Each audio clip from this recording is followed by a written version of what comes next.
بسم اللہ الرحمن الرحیم۔ السلام علیکم ورحمۃ اللہ وبرکاتہ۔ ناظرین، ہمارا آج کا موضوع بیت المقدس کا تاریخی پس منظر۔ پاک گھر امت مسلمہ کا قبلہ اول یروشلم اور اس کی عبادت گاہ، جس کی بنیاد حضرت داؤد علیہ السلام نے رکھی اور تکمیل حضرت سلیمان علیہ السلام نے کی۔ عام طور پر شہر یروشلم کو بھی بیت المقدس ہی کہا جاتا ہے۔ یہ ان شہروں میں سے ایک ہے جنہیں نو انسانی عزت و احترام کی نگاہ سے دیکھتی ہے، جس کا ذرہ ذرہ مقدس ہے۔ اکثر انبیاء اسی شہر میں مبعوث ہوئے۔ یہ شہر مسلمانوں، عیسائیوں اور یہودیوں کے لیے یکساں متحرک ہے۔ حضرت صلی اللہ علیہ وسلم ہجرت کے بعد صحابہ کرام کو ساتھ لے کر 17 ماہ تک اسی طرف رخ کر کے نماز پڑھتے رہے۔ جب آپ معراج کے لیے گئے تو یہی مقام آپ کی پہلی منزل بنا۔ اسی مقام پر حضرت صلی اللہ علیہ وسلم نے سابق انبیاء کی امامت کرائی۔ یہاں حضرت داؤد، حضرت سلیمان اور کئی دوسرے انبیاء کے مقابر ہیں۔ حضرت داؤد نے شہر مقدس پر 33 سال حکومت کی۔ اس تمام عرصے میں اسرائیلی فوجوں کو سکون بہت کم ملا۔ البتہ ان جنگوں کا نتیجہ بنی اسرائیل کے حق میں اس لیے بہت زیادہ مفید رہا کہ بنی اسرائیل جو قبائلی عصبیت کا شکار تھے، مختلف قبیلوں میں بنے ہوئے تھے، ایک قوم بن گئے۔ حضرت داؤد کی دلی خواہش تھی کہ وہ ایک معبد بنائیں، لیکن اسرائیلی روایت کے مطابق انہیں خواب میں بتایا گیا کہ اللہ کا مستقل گھر ان کے بیٹے کے عہد میں تعمیر ہوگا۔ چنانچہ حضرت سلیمان نے تخت نشین ہونے کے بعد 1012 قبل مسیح میں اس معبد کی تعمیر شروع کرائی۔ یہ عمارت اسی جگہ تعمیر ہوئی جسے داؤد نے منتخب کیا تھا۔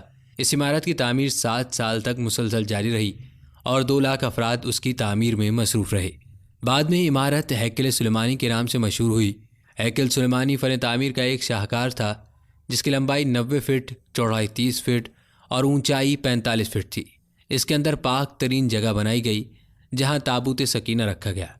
حضرت سلیمان کی وفات کے بعد بنی اسرائیل کی ریاست اور اونچائی 45 فٹ تھی۔ حضرت سلیمان کی وفات کے بعد بنی اسرائیل کی ریاست 2 حصوں میں بٹ گئی۔ اس کے ساتھ ہی بنی اسرائیل فواحش، حرام کاری اور عیاشی میں مبتلا ہو گئے اور انہوں نے ایک اللہ کو چھوڑ کر بتوں کی پوجا کرنا شروع کر دی۔ رجحان بن سلیمان کو تخت پر بیٹھے 5 سال ہوئے تھے کہ شاہ مصر شاق نے یروشلم کی طرف پیش قدمی کی اور بغیر مزاحمت کے شہر میں داخل ہو گیا۔ وہ ہیکل سلیمانی اور عبادت گاہ کی تمام قیمتی چیزیں شاہی خزانوں کے ساتھ لوٹ لے گیا۔ حزقیہ 740 قبل مسیح سے 700 قبل مسیح نے اپنے دور میں ہیکل سلیمانی کی عظمت کو بحال کیا۔ یہود کی پہلی قوم تباہی و بربادی بخت نصر کے ہاتھوں 598 قبل مسیح میں ہوئی۔ اس تباہی میں نہ صرف ہیکل سلیمانی کا نام و نشان مٹ گیا بلکہ دیگر صحائف کے ساتھ ساتھ تورات بھی غائب ہو گئی۔ بخت نصر کے اس حملے کے بعد تابوت سکینہ ایسا غائب ہوا کہ آج تک اس کا سراغ نہیں لگایا جا سکا۔ 539 قبل مسیح میں ایران کے پہلے کسری نے بابل کو فتح کیا تو اس نے یہودیوں کو اپنے وطن واپس جانے کی اجازت دے دی۔ چنانچہ جب یہودی یروشلم واپس آئے تو انہوں نے یشوع بن یوصدیق اور زربابل بن صالتی ایل کی قیادت میں ہیکل سلیمانی کی تعمیر دوبارہ شروع کی۔ 516 قبل مسیح میں یہ تعمیر مکمل ہوئی۔ 63 قبل مسیح میں رومی جنرل یونسپائی کا محاصرہ کر کے ہیکل کو دوبارہ تباہ کر دیا، لیکن ہیرودائزم کے دور میں جو رومی شہنشاہ کے باجزگار کی حیثیت سے یہاں کا بادشاہ بنا، بیت المقدس نے دوبارہ سلیمان کے عہد کی عظمت حاصل کر لی۔ اس بادشاہ نے ہیکل سلیمانی کو اثر نو عظمت بخشی۔ بقول کیپٹن وارن ہیرو کے وسیع کردہ ہیکل کا رقبہ تقریباً 1000 فٹ تھا اور شان و شوکت میں سلیمان کی تعمیر کردہ ہیکل سے کسی طرح ہیکل کم نہ تھا۔ 70 عیسوی میں جب رومی شہنشاہ 33 شہر میں داخل ہوا اور رومی سپاہی یہودیوں کا تعاقب کرتے ہوئے ہیکل کے اندرونی صحن میں داخل ہوئے تو ایک یہودی نے جلتی ہوئی مشعل ہیکل کے اندر پھینک دی، جس سے ہیکل میں آگ بھڑک اٹھی اور یہ جل کر راکھ ہو گیا۔ اس مرتبہ ہیکل کی تباہی خود یہودیوں کے ہاتھوں ہوئی۔ 135 عیسوی میں جب دوبارہ معبد ہیکل تیار ہوا تو رومیوں نے اسے گرا کر اس کی جگہ ہل چلا دیے۔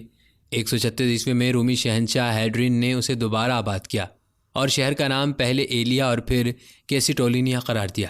اس بات کو فرنگی مورخین اور ماہرین آثار قدیمہ تسلیم کرتے ہیں کہ ہیرود کا تعمیر کردہ ہیکل تباہ ہو جانے کے بعد صدیوں تک اس جگہ پر ملبے اور غلاظت کے ڈھیر پڑے رہے۔ یہودیوں سے لوگ نفرت کی بنا پر لوگ کوڑا کرکٹ اسی جگہ پھینکتے تھے۔ چنانچہ حضرت عمر کے زمانے میں جب مسلمانوں نے بیت المقدس فتح کیا تو اس وقت یہاں یہودیوں کا کوئی معبود نہ تھا بلکہ کھنڈر پڑے ہوئے تھے۔ حضرت عمر کے حکم سے ان کھنڈرات پر ایک مسجد کی تعمیر ہوئی۔ ایک قدیم سیاہ آرکلف نے بھی ایک سادہ مسجد کا ذکر کیا ہے جو 670 عیسوی میں مقدس مقامات کی زیارت کے لیے بیت المقدس بھی آیا تھا۔ تقریباً اس سادہ سی تعمیر کے 50 سال بعد اموی خلیفہ عبد الملک بن مردان نے 72 ہجری 290 عیسوی میں مسجد اقصی اور قبۃ الصخرہ کی بنیاد اٹھائی۔ یہ خلیفہ قبۃ الصخرہ کی تعمیر ہی مکمل کر سکا۔ مسجد اقصی کی تعمیر کا کام جو کہ ادھورا رہ گیا تھا، ولید بن عبد الملک نے مکمل کرایا۔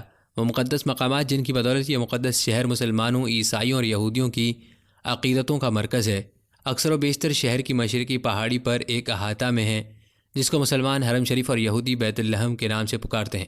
یہ بیت المقدس کا مقدس ترین حصہ ہے۔ ڈاکٹر برکلے کے بیان کے مطابق حرم شریف 35 ایکڑ پر مشتمل ہے۔ مسجد اقصی اور قطب الصخرہ اسی حرم میں ہیں۔ حرم میں جگہ جگہ بلند مقامات ہیں جنہیں مسلمان محراب کہتے ہیں اور ان کے سامنے نوافل ادا کرتے ہیں۔ حرم شریف میں 4 حوض وضو کے لیے اور 5 ممبر واعظین کے لیے ہیں۔ مستورات کے لیے 3 مقصورے ہیں۔ اندرونی اور بیرونی دروازوں کی تعداد 50 ہے۔ 1967 میں مولانا شیر علی نے عرف شریف کا طول 1200 گز، عرض 660 گز اور دروازے 14 بتائے ہیں۔ احاطہ حرم کے اندر جو زیارتیں ہیں ان میں مسجد اقصی اور قبۃ الصخرہ کے علاوہ اور بھی عمارات ہیں۔